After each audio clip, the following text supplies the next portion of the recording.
Наши методы ведения сельского хозяйства убивают нас.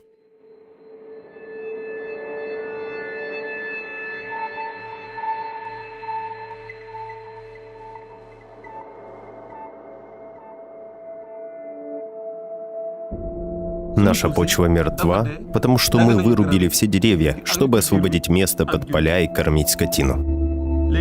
Глобальное потепление еще сильнее усугубило эту проблему. Если бы в вашем поселке не осталось еды, вы бы остались или уехали?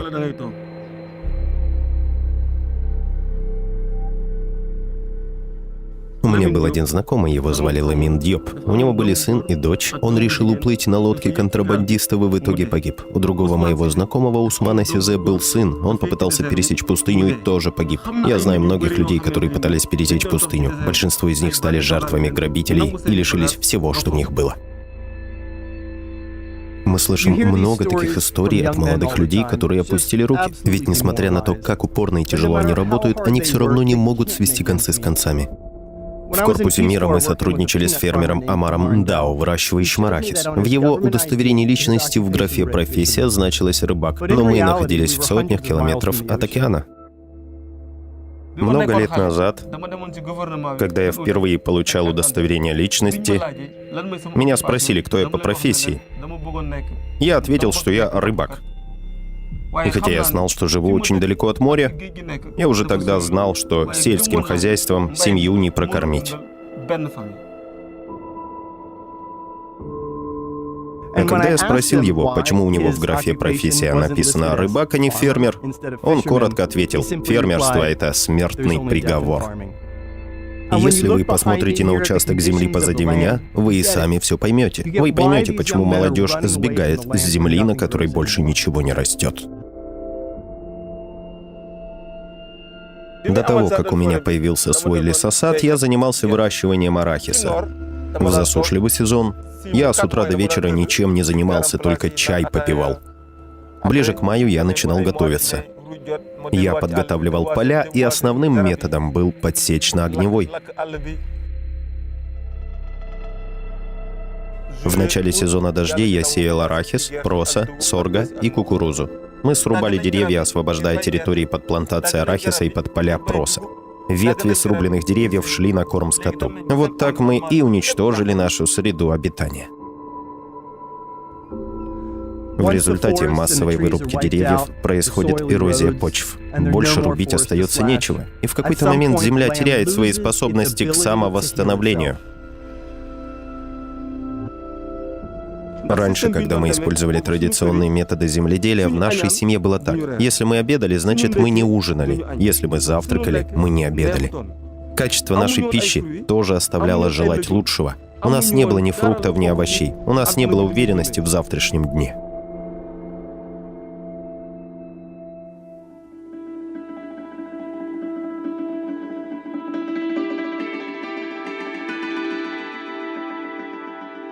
Меня зовут Бабу Ндао, и с 2003 года я работаю в отделе проектирования лесосадов вместе с Амаром Ндао.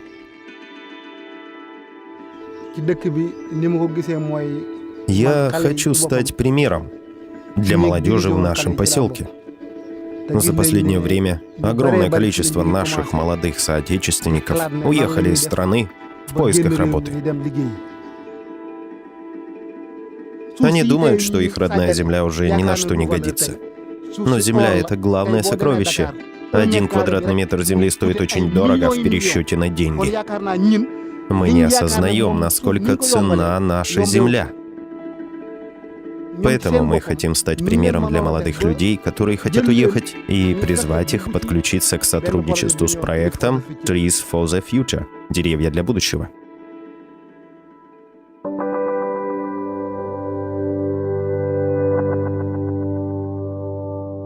Проекту Trees for the Future уже несколько десятков лет. Мы работаем с фермерами в развивающихся странах мира. Наша задача — помочь им восстановить почву и научить их выращивать больше еды более устойчивыми методами. И когда мы взглянули на все наши проекты, мы спросили себя, какой из наших проектов стал решающим в борьбе с голодом и бедностью. Мы поняли, что это был проект лесосадов.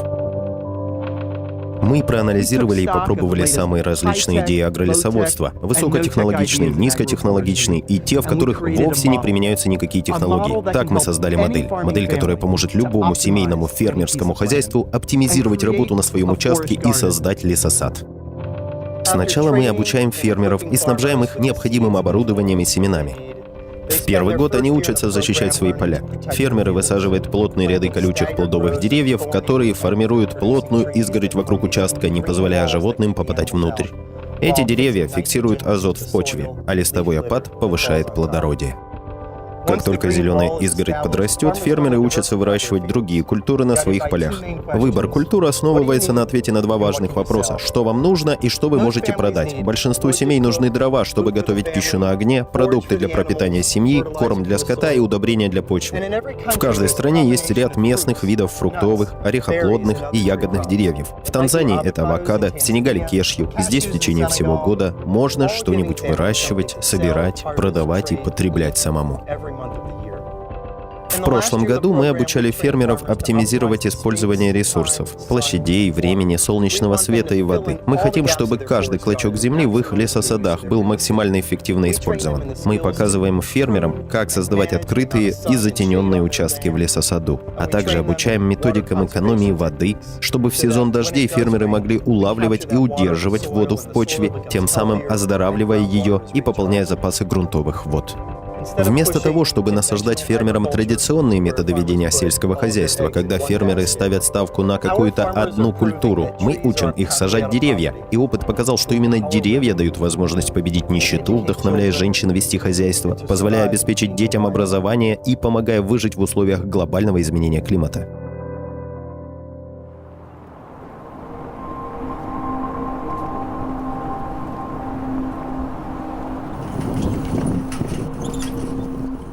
Выращивание арахиса – сложная задача и занимает много времени. Если учесть время, которое тратишь на очистку поля, посев, распашку, то в общей сложности выращивание арахиса занимает от 7 до 8 месяцев. Таким образом, мы получаем оплату за проданный арахис только в ноябре. То есть нам платят всего один раз в год. И когда эти деньги заканчиваются, ты просто не знаешь, как дальше быть. В странах третьего мира слишком большое количество семей выращивает продукцию монокультурным способом. По сути, они выращивают одну культуру в год, и от ее урожая зависит их жизнь. С этим связаны невероятные риски. Что если рыночная цена этой культуры окажется низкой? Что если урожай пострадает от вредителей или засухи? Одна культура в год, одна зарплата в год. Такая тактика работает против них. В лесосаду фермеры выращивают разнообразие культур в течение всего года. И это не только зерновые или овощные культуры. Фермеры сами выращивают себе древесину, а это устойчивый источник топлива. Они также выращивают корм для своего скота, они выращивают фруктовые и орехоплодные деревья. В нижнем ярусе под деревьями фермеры выращивают различные продуктивные лианы и кустарники. Фермеры применяют комплексные меры по борьбе с вредителями, используя совместную посадку растений-компаньонов, создавая симбиозы. Все это для отпугивания вредителей и для привлечения хищников, поедающих вредителей. Это позволяет хозяйству быть высокопродуктивным и производить большое разнообразие продукции и не тратиться на дорогостоящие удобрения и пестициды. Мы узнали, что есть два типа хозяйствования – органическое земледелие и традиционное земледелие. Органическое земледелие не требует применения химических удобрений. Если питаться продуктами, которые при выращивании обрабатывались химикатами, можно заболеть. Поэтому мы выбираем органическое земледелие. Но это совсем непросто. Совсем непросто.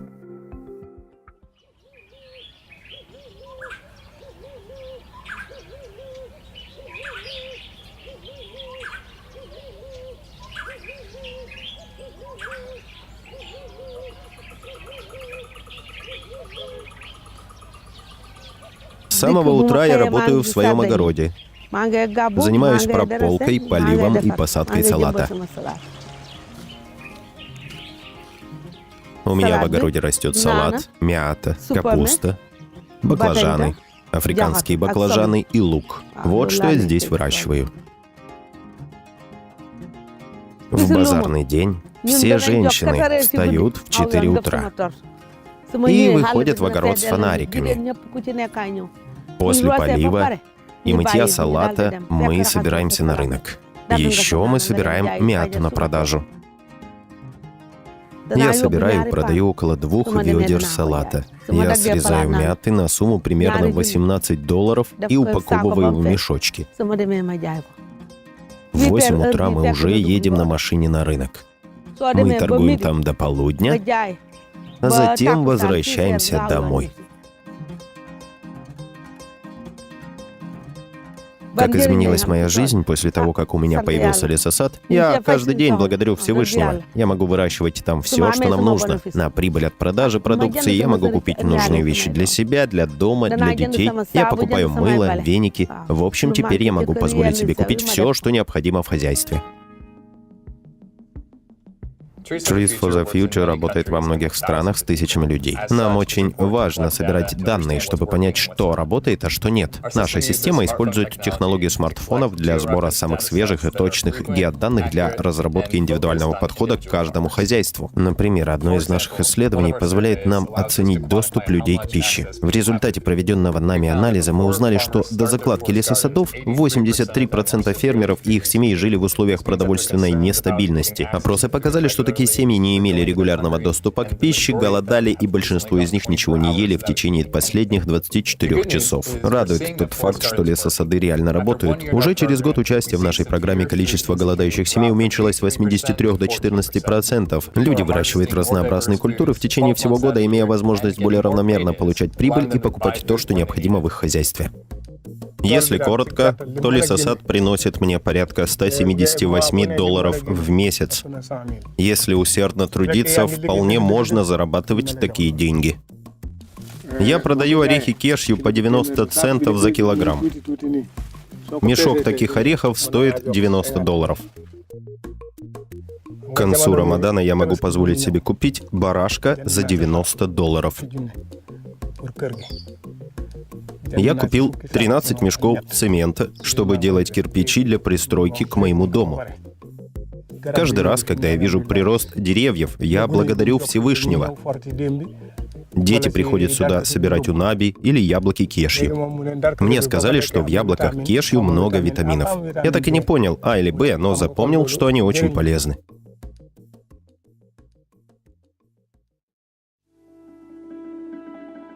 Треть населения Земли живет за чертой бедности из-за нехватки воды.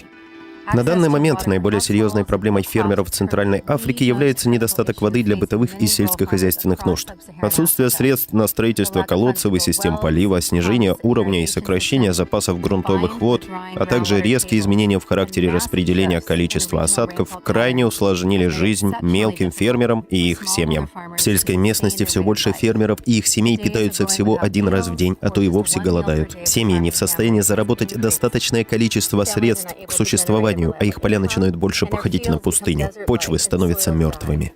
Метод создания лесосадов проекта Trees for the Future был специально разработан для того, чтобы решить наиболее насущные проблемы, с которыми сталкиваются миллионы людей в этом регионе. Деревья кардинально меняют вид ландшафта. Корни деревьев подсасывают воду из глубины, помогая пополнить запасы грунтовых вод.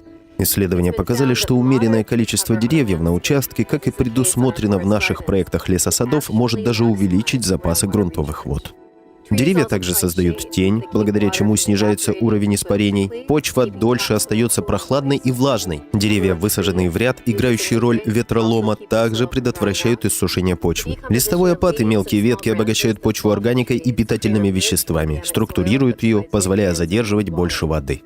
Вангари Maaтай, кенийская общественная деятельница и первая женщина в Африке, получившая Нобелевскую премию мира, сказала: «До тех пор, пока вы не выроете яму, не посадите дерево, не будете поливать его и заботиться о нем так, чтобы оно выжило, считайте, что вы ничего не сделали, вы просто занимались пустой болтовней». Вангари Maatai вдохновила тысячи женщин по всей Африке. Она учила их сажать деревья, она помогла им понять и поверить в то, что они могут быть примером для подражания в своих сообществах. Мы в проекте Trees for the Future осознаем, что для того, чтобы проекты лесосадов оказались успешными в долгосрочной перспективе, очень важно на каждом этапе проекта работать с женщинами. Мы считаем, что не менее 30% участников наших проектов должны составлять женщины. И, как правило, во многих наших проектах доля участия женщин составляет более 50%. Наш проект создания семейных лесосадов привлек тысячи женщин по всей Африке, которые теперь стали специалистами органического агролесоводства и хозяйками своих собственных лесосадов. Такие женщины теперь могут стать примером для своих сообществ. Раньше мне приходилось ходить по полям, чтобы собирать корм для своего скота. Но теперь, когда у нас есть свой лесосад, с тех пор, как у нас появились собственные деревья, мы кормим своих животных листвой с этих деревьев. Иногда я привожу их в лесосад, и они кормятся до тех пор, пока не насытятся. Мы так благодарны за этот проект, за то, что вы помогли нам создать наш собственный лесосад. А наши животные теперь очень здоровые и выглядят замечательно.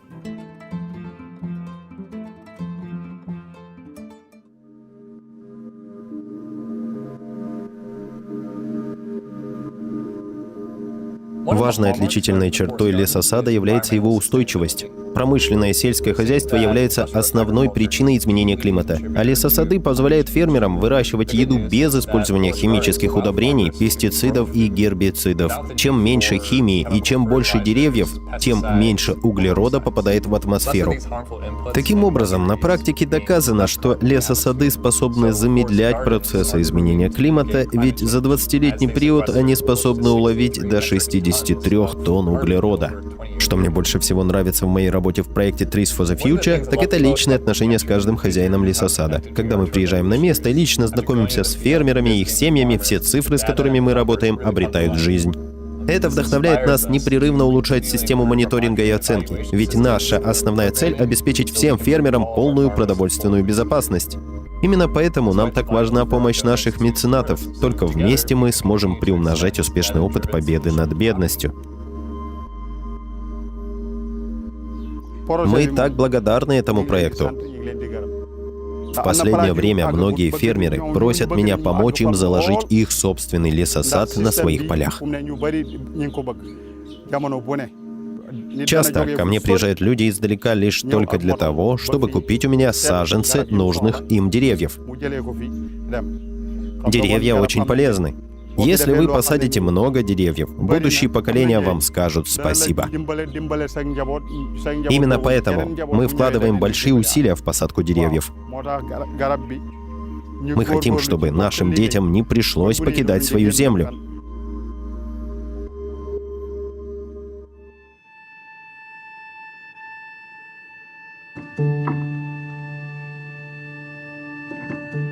На сегодняшний день нашими выпускниками являются 690 семей. В следующие 2 года у нас пройдет обучение еще 2921 семья. И хотя наша стратегическая цель — обучить 1 миллион фермеров кажется на первый взгляд неосуществимой, если учесть, что в среднем семья состоит из 8 человек, то для достижения этой цели нам нужно обучить всего лишь еще 115 тысяч семей. И когда мы достигнем этой цели, 1 миллион человек перестанет нуждаться в гуманитарной помощи. 1 миллион человек сможет реализоваться в своем сообществе без необходимости рисковать своей жизнью, становясь беженцами. 1 миллион человек изменят свою жизнь благодаря вашей партнерской помощи. Высаживая деревья, мы не просто озеленяем кусочек земли, мы меняем мир. Фильм переведен при организационной поддержке Валерия Го. Группа ВКонтакте «Мир. Устойчивое развитие пермакультура» и сайт golesosad.com. Лесосад. Семена и саженцы редких растений. Перевод Анны Личинской. Голос за кадром и видеомонтаж Сергей Горин. Мастерская «Азъесим». Фильм переведен при финансовой поддержке Сергея Черенкова и Центра озеленения и терраформирования «Вешний лес». Оказали финансовую помощь переводу и озвучке фильма Алексей Лисин, Олег Суфрай, Сергей Абрамкин, Лариса Башкова, Анна Мурсалимова, Яромир Савельев, Александр Бортников и Елена Керки.